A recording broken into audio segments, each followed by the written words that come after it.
aufschlägt. Der Crashversuch zeigt es. Prallt ein Motorradfahrer auf das Auto auf, so zieht er sich schwerere Verletzungen zu, als wenn er darüber hinweggeschleudert wird. Aufgrund der Analyse von mehr als 2000 Motorradunfällen hat der Huck-Verband Vorschläge für eine erhöhte Sicherheit erarbeitet. Beim herkömmlichen Motorrad rutscht der Fahrer nach vorn und bleibt mit den Beinen am Lenker hängen. Der Kopf schlägt im Bereich des Wagendachs auf. Die Chance, den Pkw zu überfliegen, erhöht sich durch Beinschutz, Tourenlenker, einen höheren Sitz sowie durch ein verbessertes Bremssystem. Auf dem Markt für Videospielzeug scheint zurzeit fast alles möglich zu sein. Ständig werden neue Spiele angeboten. Verkäufer machen Spitzenumsätze. In den USA gibt es jetzt ein Videospiel, das Jugendliche ebenso fasziniert, wie es Erwachsene alarmiert. Es heißt Pac-Man. Das Prinzip ist nicht mehr neu und eigentlich immer dasselbe. Kleine Figuren springen auf einem Bildschirm herum und müssen abgeschossen werden. Ein Geschicklichkeitsspiel zum einen, zum anderen aber auch Anregung zum Zerstören. Seit Jahren sind Videospiele weit verbreitet, kräftig unterstützt durch immer neue Weltraumfilme, deren Handlung und Figuren dann wieder als Videospiele vermarktet werden. Doch noch nie hat ein Videospiel ein ganzes Land so erfasst wie Pac-Man. Jene unersättliche Rundfigur, die alles auffrisst, was sich ihr in den Weg stellt. Ein Pac-Man-Song ist bereits in die Hitlisten vorgedrungen. Doch nicht nur in Boston fragen sich immer mehr besorgte Eltern, wo das eigentlich hinführen soll. Denn zu den wichtigsten Kunden zählen die Kinder und auf die Dauer wird das alles recht teuer. 25 Cent, rund 60 Pfennig für ein Spiel. Diese Eltern haben Protestveranstaltungen organisiert und die Stadt Boston macht nun als erste Großstadt ernst. Bei rund 600.000 Einwohnern gibt es dort etwa 5.000 solcher Videospielmaschinen und die zuständige Beamtin sagt, in manchen Vierteln gäbe es in jedem Geschäft an der Ecke 3 bis 4. Die Folge: immer mehr Kinder schwänzen die Schule oder behelligen Erwachsene, die in solchen Geschäften zum Einkaufen kommen. Das Rezept der Stadt Boston: raus damit aus der Innenstadt, Lizenzen nur noch für Industrie und reine Geschäftsgegenden. Eine Universitätsstudie soll die Auswirkungen der Videospiele aufhellen und die Betreiber der Maschinen wollen auf jeden Fall vor Gericht gegen die Stadt vorgehen. In Zürich ist heute Mittag die erste Runde für die Fußball-Europapokalwettbewerbe der kommenden Saison ausgelost worden. Im UEFA-Pokal spielen AEK Athen, 1. FC Köln. Die DDR-Mannschaft Frankfurt an der Oder tritt gegen Werder Bremen an. Ferner spielen Borussia Dortmund, Glasgow Rangers, 1. FC Kaiserslautern, Trabzonspor Türkei. Beim Europacup der Pokalsieger trifft Bayern München auf Torpedo Moskau. Im Wettbewerb der Landesmeister spielt der Hamburger SV gegen Dynamo Berlin. Das Wetter: heiter in den Nachmittagsstunden aufkommende Quellbewölkung und örtlich Gewitter, Tageshöchsttemperaturen bei 30, nächtliche Tiefstwerte um 18 Grad. Und hier das Wetter von heute Mittag, 12 Uhr, Hamburg wolkig 23 Grad, Berlin heiter 26 Grad, Köln heiter 28 Grad, Frankfurt wolkenlos 27 Grad, München heiter 24 Grad. In Europa sah es um 11 Uhr so aus: Stockholm heiter 20, London bedeckt 17, Paris bedeckt 20, Barcelona wolkig 27, Rom heiter 26, Athen heiter 28 und Moskau wolkenlos 25 Grad.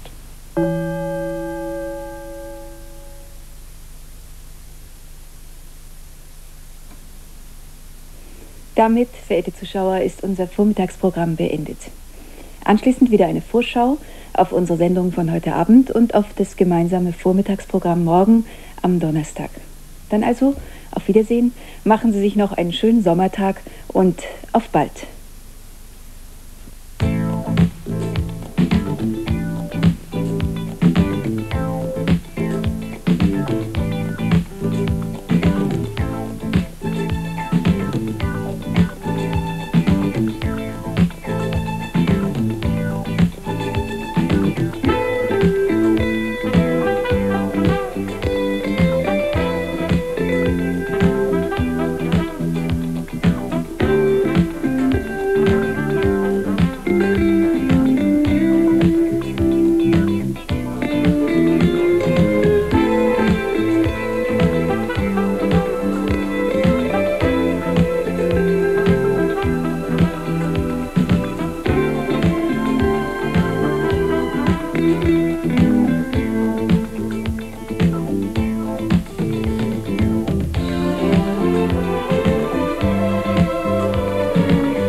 Hier ist der Sender Freies Berlin. Außerhalb des offiziellen Programms senden wir jetzt für Versuchszwecke von Fernsehindustrie und Fernsehhandel ein Testbild. Im Ton übermitteln wir Ihnen das SFB-Hörfunkprogramm. Ein bisschen jedenfalls gefährlich. Darum geht es jetzt auch in unserem Gespräch mit unserem Italien-Korrespondenten Peter Pistorius, den ich begrüße. Guten Tag. Tag, Herr Ritschel.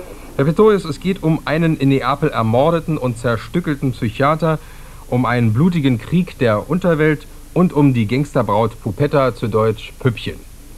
Ja, Pupetta Maresca ist 46 Jahre alt. Sie war mal als junge Frau auch Schönheitskönigin in Neapel, aber das ist nur ein Teil ihrer Karriere, die nun zunächst einmal wieder im Gefängnis endet. Pupetta Maresca ist verhaftet worden, als sie versuchte, aus ihrer Wohnung über die Dächer zu flüchten. Sie hat sich in eine Zigeunertracht geworfen, noch zur Tarnung.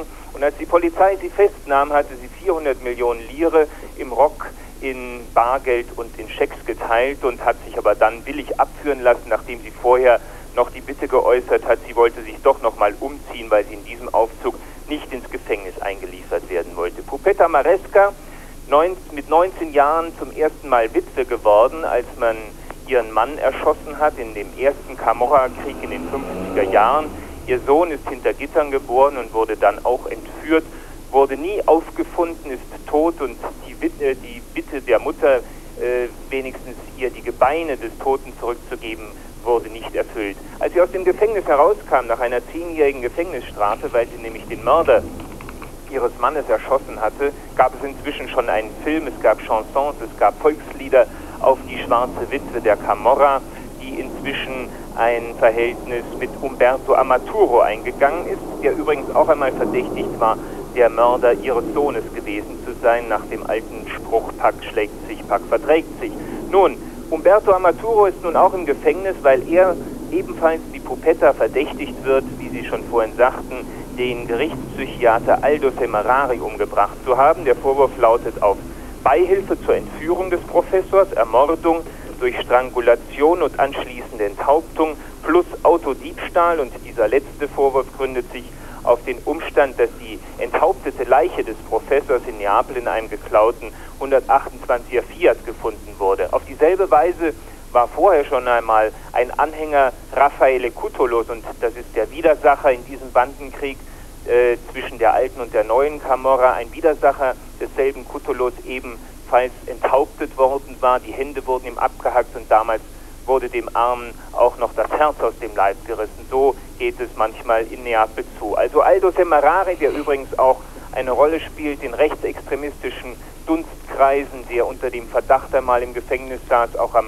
Attentat von Bologna beteiligt gewesen zu sein, spielte in der neuen Camorra Raffaele Cutolos die Rolle des Gerichtspsychiaters, der Gefälligkeitsgutachten ausstellte für Leute aus der Bande Cutolos, die Straffreiheit damit zu erlangen hofften, dass Semerari ihnen praktisch geistige Unzurechnungsfähigkeit bescheinigte. Darum ging es übrigens auch an dem Tag, als er nach Neapel gebeten wurde, von Umberto Amaturo, der ebenfalls ein solches Zeugnis von ihm haben wollte, zumindest hat er das vorgetäuscht, und Aldo Semerari ist dann in diese Falle gegangen, aus der er lebend nicht mehr herauskam. Dieser ständige Unterweltkrieg in Neapel ist ja, wie schon aus dem Wort ständig hervorgeht, ein Dauerthema für die Neapolitaner. Inwieweit ist denn diese Verhaftung der Pupetta nun ein Einzelerfolg der neapolitanischen Polizei? Anders gefragt, inwieweit hat die Polizei überhaupt eine Chance gegen diesen Bandenkrieg? Das ist natürlich schwer abzusehen.